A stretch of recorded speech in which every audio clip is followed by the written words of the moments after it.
भाई जैसे आप इतनी कंट्रीज में घूमते हो तो आपको फीमेल अटेंशन भी मिलती है, कुछ हुआ है कभी ऐसा? भाई ने बड़ा क्वेश्चन, तगड़ा वाला क्वेश्चन कर दिया। या फीमेल अटेंशन इज लाइक, जब कभी आपका दिल टूटता है ना, if I ask you a question, अगर आपका दिल टूटा हो तो आपको कहीं पे भी आई थिंक अटेंशन मिल भी रही है तो वो एंजॉय नहीं करोगे, उसको एक्सेप्ट नहीं करोगे। हाँ। सो मैं कह सकता हूँ कि काफ़ी सारी कंट्रीज़ में बहुत खूबसूरत खूबसूरत लड़कियाँ हैं। इजिप्ट की अगर हम बात करें एंड ईरान बात करें, but I was not like कि मेरे को किसी भी लड़की ने अट्रैक्ट किया हो। There is a big story behind this. क्या हुआ है आपके साथ? I had someone special in my life. कोई था मेरी लाइफ में, बहुत ही स्पेशल था, एंड उसकी वजह से कभी कोई अट्रैक्ट नहीं होता है। अब वो टाइम आई फील कि वो सब खत्म हो चुका है। And I don't believe on girls के पीछे मैं ज़्यादा नहीं जाता हूँ। मैं 2 लाइन्स के साथ जाऊँगा। मैं तेरे इश्क में उस मुकाम पर था कि जहाँ तेरे सिवा किसी और को देखना भी मुझे गुनाह लगता था। वाह। इट वॉज लाइक के स्टार्टिंग में आपको हर एक लड़की, अच्छी सुंदर लड़की अट्रैक्ट करती है। तो मैं एक ऐसे टाइम पे, एक ऐसे स्टेज पे आ चुका था when there was someone special in my life. मैंने इधर उधर देखना, किसी को भी देखना बंद कर दिया था। वो मुझे गुनाह लगता था, लाइक गुनाह मीन्स पाप लगता था। वो मैंने सब कुछ स्टॉप कर दिया था। एंड उसके बाद बीच में हम रहे इकट्ठे, आई थिंक अप्रॉक्स 1 ईयर, ज़्यादा भी नहीं रहे। एंड उसके बाद वो मेरी सारी जो उम्मीदें जो मैंने सोच के रखा that she is final, I will get Mary with her, मेरी फाइनल है, उसके साथ मेरी शादी होगी, सब कुछ मेरी लाइफ है इसी के साथ सेट है। लेकिन वो जब हमारी बात नहीं आगे तक चल पाई and everything is close now. क्या हो गया भाई, क्या दिल कैसे टूट गया आपका? वो देखिए, I really respect her at the time जब वो मेरे से दूर हुई थी। एंड मैंने काफ़ी कुछ गलत मैसेजेस, लाइक गंदे गंदे मैसेजेस इन द सेंस कि मैंने उसको डिग्रेड करना चाहा, but that is not the good thing. अगर आप किसी के साथ सच्चा प्यार करते हो, दिल से लव करते हो, तो आपको उसको रिस्पेक्ट करना चाहिए। नहीं बट हुआ क्या था? चीटिंग हुई थी उनकी तरफ से, क्या हुआ था? या फैमिली की प्रॉब्लम थी? कुछ फैमिली इश्यूज भी थे एंड काफ़ी सारी बातें वो मैं यहाँ पे ऑनलाइन लाइक मैं रिवील नहीं करना चाहता हूँ, but I just respect her. जो भी था, जैसा भी था, आज भी जब हमारे बीच में ऐसा हुआ, मैं गुस्से में हो गया था, बहुत ज़्यादा टेंशन्स में हो गया था। एंड मैंने काफ़ी सारी बातें, लाइक गलत बातें उसको कहना शुरू कर दी थी, तूने ऐसा किया वैसा किया। बट टुडे आई फील जो होता है अच्छे के लिए ही होता है।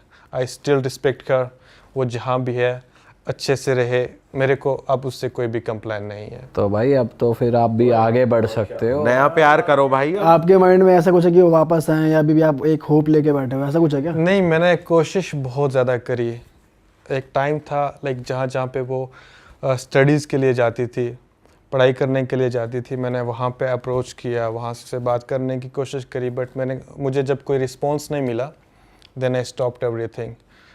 जब सेल्फ रिस्पेक्ट पे बात आ जाती है ना, तब आप सब कुछ छोड़ देते हो। आप कितना करोगे? एक बार ट्राई करोगे, 2 बार करोगे, 5 बार करोगे, 10 बार करोगे। मैंने इतनी बार कर चुका, तो मुझे लगा फाइनली अब सब कुछ स्टॉप कर देना चाहिए। और भी कुछ लिखा आपने उनकी याद में? तू साथ ना सही, दुआओं में तेरा जिक्र है। ये 2 लाइन्स उसके लिए स्पेशली, अगर मुझे कहीं पे भी देख रही है। तू साथ ना सही, दुआओं में तेरा जिक्र है, तू जहाँ रहे बस खुश रहे। अरे वाह, वाह क्या That's बात। all. भाई मैं चाहता हूँ आप वो भी ऑडियंस को बताओ जो हम ऑफ कैमरा बात कर रहे थे कि आपने ट्रैवलिंग शुरू करने से पहले, टीचर बनने से पहले आपका एक एक्सीडेंट हुआ था। Yes, yes. जो अभी तक आप फुल्ली रिकवर नहीं हो, फिर भी आप जिंदा दिली से पूरा ट्रैवल कर रहे हो। तो मैं चाहता हूँ लोग वो पार्ट भी जाने। या आई फील कि लाइफ हमें एक ही बार मिलती है एंड इसको हमें अच्छे तरीके से जीना चाहिए। हमें किसी को कंप्लेंट्स नहीं देनी चाहिए, उसने हमारे साथ ऐसा कर दिया, मेरे साथ ये हो गया।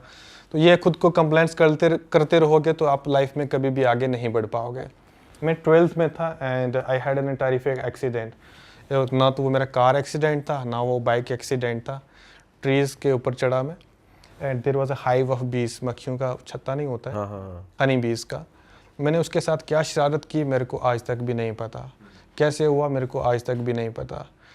तो मैंने उनके साथ कुछ शरारत की या क्या किया, मैं पेड़ से गिर के हमारे घर के पास ही थोड़ा सा ही दूर एंड नीचे मैं बेहोश पड़ा। बेहोश नहीं इन द सेंस मैं अनकॉन्शियस हो गया था। मैं सेंस वाली बातें नहीं कर रहा था। वहाँ पे पड़ा हुआ, वहाँ से एक लड़की गुजर रही थी, उसने मुझे देखा कि कोई बंदा ऐसे पड़ा हुआ है। उसने जाके मेरे घर के पास मेरी मम्मा को बताया कि कोई बंदा है वहाँ पे। ऐसे कुछ अलग अलग पैनिक साउंड से कर रहा है, मैंने दर्द हो रहा था कहीं पे, मेरी स्प्लीन बस्ट हो गई थी, 22 स्टिचेस का ऑपरेशन हुआ है। And जब मम्मा ने मुझे आके देखा, and I still remember that moment, जब आपकी माँ आपको उस हालत में आके देखती है तो उनके ऊपर क्या गुजरती होगी। एट द सेम टाइम मुझे लोकल हॉस्पिटल पे ले जाया गया, वहाँ पे मेरा ट्रीटमेंट नहीं हो रहा था, उनने मुझे वहाँ से रेफ़र कर दिया बड़े हॉस्पिटल में। इट वाज अराउंड 250 किलोमीटर्स मेरे घर से दूर। एंड वहाँ पे शिफ्ट करने के बाद डॉक्टर्स कह रहे थे अगर आप 2 या 3 घंटे इस बच्चे को लेट कर देते हो तो शायद ये आपके बीच में नहीं होता। तो मेरी स्प्लेन बस्ट हो गई थी, स्प्लेन को निकाला गया था। एट द सेम टाइम मैं सेंसलेस टॉक्स कर रहा था, मेरे को समझ नहीं आई शॉक लगा या माइंड में क्या प्रॉब्लम आई, तो मैं सेंसलेस टॉक्स कर रहा था। मेरे को नहीं पता था मैं कौन हूँ, मैं लोगों को गालियाँ दे रहा हूँ, अपने पेरेंट्स को गालियाँ दे रहा हूँ सब।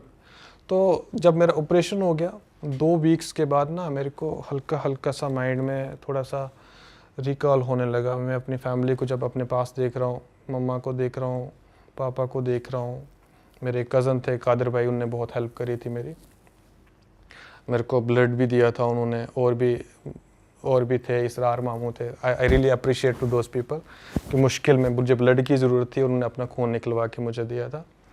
जब मैं उनको देख रहा हूँ तो मेरे को ये लग रहा है ये कौन आदमी है यार, मैं क्या, इसी को लाइफ होती है, मेरा नाम ये है, मम्मा को ये पूछ रहा हूँ मैं, आप मेरी मम्मा हो, आप मेरे पापा हो, ये सब मेरे माइंड में चलने लगा।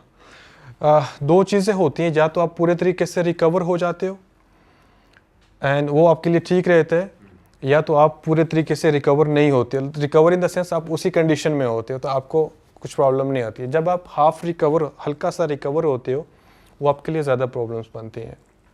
तब तक मेरे को उतना ज़्यादा फील नहीं हो रहा था। जब मेरे को 1 महीने के बाद अपने घर ले जाया गया, मेरे को सब कुछ अजीब सा दिखने लगा, सब कुछ डिफरेंट, लाइक यू नो, ये मेरा घर कैसा, ये लोग कैसे, वो माइंड में कुछ लग गई थी ना उसकी वजह से। तो मेमोरी लॉस, मेरे को चीज़ें भूलना शुरू हो गई, पहले से तो बहुत ज़्यादा थी, देन दैट टाइम वो मेरे लिए बहुत टफ टाइम था। 12th स्टैंडर्ड की ये बात है। सो एनी हाउ मैंने 12th तो क्वालिफाई कर ली, कुछ टाइम के बाद जब थोड़ा सा रिकवर हुआ 12th मैंने क्वालिफाई कर ली। लेकिन मेरा ड्रीम था एक आर्मी ऑफिसर बनना। मेरे पापा एक आर्मी मैन है एंड मैं उनसे इंस्पायर्ड था, आर्मी ऑफिसर बनना चाह रहा था, मैं उसी के लिए प्रिपेयर्ड था। फिर आपका ऑपरेशन हो जाए, मेरी ये क्लेविकल ये वाली है, ये भी टूट गई थी, तो फिज़िकली अनफिट, वो मेरे लिए टेंशन से होना शुरू हो गई कि ये चीज़ें मैं, जो मेरा सपना था ये मैं कैसे अचीव करूँगा। तो वहाँ से मैं डिप्रेशन में जाना शुरू हो गया। फिर कॉलेज मैंने कर लिया। कॉलेज मैंने बड़ी मुश्किल से, बहुत मुश्किल से, लाइक अगर एक नॉर्मल आदमी एक टॉपिक को समझने में उसको 10 मिनट लगते हैं या 15 मिनट लगते हैं, मेरे को 2-2, 3-3 घंटे लग जाते थे। चीज़ें बोलना शुरू हो गया था मैं। 12th क्लास में मेरा एग्ज़ाम था एंड आपको रोल नंबर स्लिप मिलती है। रोल नंबर स्लिप जब मिलती है तो you just keep it with you. मैं घर में गया, मैंने एक बुक में अच्छे तरीके से संभाल के रखी वो स्लिप। मैंने कहा जब मेरा एग्ज़ाम होगा मैं उसको निकाल के साथ में रख के जाऊँगा। जिस दिन मेरा एग्ज़ाम था मेरे को स्लिप ही नहीं मिल रही है, भूल गए कहाँ रखे, कहाँ रखी है, कहाँ नहीं रखी है। ये चीज़ें बहुत हो रही थी मेरे साथ, अभी भी हो रही हैं बट नॉट दैट मच। तो ऐसी मेरे साथ ही प्रॉब्लम्स होना शुरू हो गई थी। ग्रेजुएशन मैंने कर ली, खींच के ग्रेजुएशन मैंने कर ली एंड उसके बाद मेरे साथ टेंशन्स, डिप्रेशन ज़्यादा होने लगा। लाइफ कैसे चलेगी भाई, आपको गवर्नमेंट जॉब्स के लिए या किसी भी जॉब के लिए आपको अच्छा एग्ज़ाम्स को क्वालिफाई करना होता है, अच्छे तरीके से पढ़ाई करनी होती है, और वो मेरे माइंड में चीज़ें बैठ ही नहीं रही हैं, कंसंट्रेशंस नहीं हो रही हैं। मैंने सुबह क्या खाना खाया या नहीं खाया वो मुझे याद ही नहीं रह रहा है। डिप्रेशंस में ज़्यादा हो गया एंड मैंने खुद को क्विट करने के लिए सोचा, लेट्स गो फास्ट। लेकिन आज मैं जो सोच रहा हूँ कि ये जो डिसीजन मैं लेने की सोच रहा था दैट वाज वेरी रॉन्ग। ऐसा कभी भी, कितनी भी प्रॉब्लम्स आए आप लोगों को, आप सुसाइड के लिए मत जाओ यार। मेरा यही मानना है, लाइफ आपको एक बार मिलती है, इसको एंजॉय करो। जहाँ से भी आपको कोई खुशी का मौका मिलता है ना, जहाँ पे भी आपका माइंड खुश होता है, दिल खुश होता है, आप वहाँ पे जाइए, आपका माइंड ऑटोमेटिकली चेंज होना शुरू हो जाएगा। फिर मैंने एक अप्रोच किया स्कूल को, जहाँ से मैंने कहा 3-4 हज़ार मुझे सैलरी मिल जाएगी, चलो फिर कुछ खाने पीने के लिए हो जाएगा, कुछ एक पैंट एक जीन्स ले लूँगा तो गुजारा हो जाएगा। बट वहाँ से मुझे डिनाइड किया गया, वैकेंसीज नहीं थी वहाँ पे। फिर मैंने एक और स्कूल को अप्रोच किया, वहाँ पे मेरे को जॉब मिल गई एंड मेरी सैलरी जो शुरू हुई थी 6,000 से, एंड उस टाइम 6,000 मेरे लिए इट्स लाइक 6 लाख। वाह, मैंने कहा भाई अब नहीं मरूंगा। एक जीन्स ले लूंगा, एक टी शर्ट ले लूंगा और मेरा गुजारा होता रहेगा। मैंने कहा अब नहीं मरूंगा। वहाँ पे मेरा माइंड है जो चेंज होने लगा। सुसाइड से मैं थोड़ा बचने लगा। एंड बच्चों की एक्टिविटीज़ देख के, छोटे छोटे बच्चे ना, आप स्कूल में जाएंगे तो उनकी अलग अलग एक्टिविटीज़, अलग अलग क्वेश्चनिंग से वो बहुत अच्छा लगता है। मेरे को अच्छा लगने लगा, मेरा माइंड चेंज होने लगा। बच्चों के साथ मैं खुश, उनको डांस सिखा रहा हूँ। खुद भी आई डू डांस भी कर लेता हूँ थोड़ा बहुत। एंड बच्चों के साथ खुश होके मैंने काफ़ी अच्छा काम किया। 3-4 महीने के बाद I got increment in my salary. 6 से 7,000 हो गया। एंड वो 7,000 मेरे लिए 7 लाख भाई। मैंने कहा अब जूते भी आ जाएंगे। अब नहीं मरूंगा भैया, अब नहीं मरूंगा। और 1 साल मैंने बहुत अच्छा काम किया। एंड उसके बाद मेरी सैलरी मेरे को तकरीबन डबल होगी 1 साल के बाद। इंक्रीमेंट मुझे मिल गया and I got I think 12-13,000 something like that. वो 2 साल मैंने अच्छे से काम किया। उसके बाद मेरे को एक ऑफ़र आता है, सेम स्कूल के प्रिंसिपल एक दूसरे स्कूल के चेयरमैन थे। उन्होंने मुझे कहा कि आपको हम एज ए प्रिंसिपल प्रमोट करें तो कैसा रहेगा। मैं तो दिल से खुश भाई।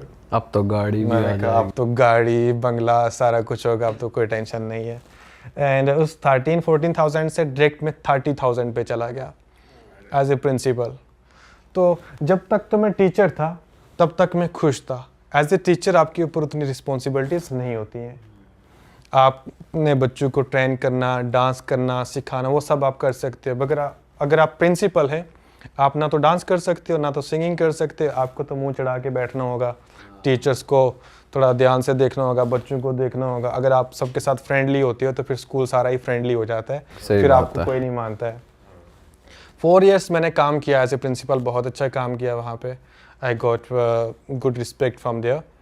4 years काम करने के बाद मेरे दिल से एक आवाज़ आ रही थी, भाई प्रिंसिपल बन के ठीक है, तेरे पास पैसे आ रहे हैं, सब कुछ अच्छा हो रहा था। 30,000 मेरी सैलरी थी and I was giving tuitions to the students over there and it was going around 50-60,000, बहुत अच्छा था। मेरे दिल से आवाज़ आ रही थी, भाई तू जो करना चाह रहा है वो तू नहीं कर रहा है। बिकॉज आई लव सिंगिंग अच्छा लगता है मुझे, गिटार प्लेइंग, डांस, ये सब मेरे को सब अच्छा लगता था। Then finally I decided to resign. मेरे माइंड में बात आई ट्रैवलिंग करते हैं एंड ट्रैवलिंग से मैं सब कुछ कर लूँगा, सिंगिंग भी कर लूँगा, डांस भी कर लूँगा एंड जो सारे शौक़ अपने पूरे कर लूँगा।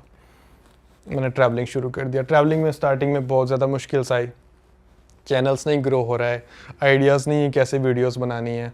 जितना पैसे ऐसे प्रिंसिपल बन के कमाया था वो सारा का सारा मैंने खर्च कर दिया। फिर पेरेंट्स की हेल्प ली, पापा की हेल्प ली, उन्होंने मेरे को कुछ पैसे वैसे दिए, प्रॉमिस किया वापस लौटाऊंगा। 1 लाख लिया था उनसे, आज मैं कह सकता हूँ उनको 30-40 times, 20 times, I don't know exactly, उनको वापस भी मैंने कर दिया। अरे वाह, बहुत बढ़िया भाई। बहुत अच्छा लग रहा है। अभी इतनी सारी 20 कंट्रीज़ कर दी हैं, ज़्यादा तो नहीं है, बट मैं जिस गांव से मैं आ रहा हूँ ना, उस गांव से ये 20 कंट्रीज़ भी it's like a big thing, very big thing. तो अभी प्लान है पूरे वर्ल्ड को ट्रैवल करना and I will continue my travelling.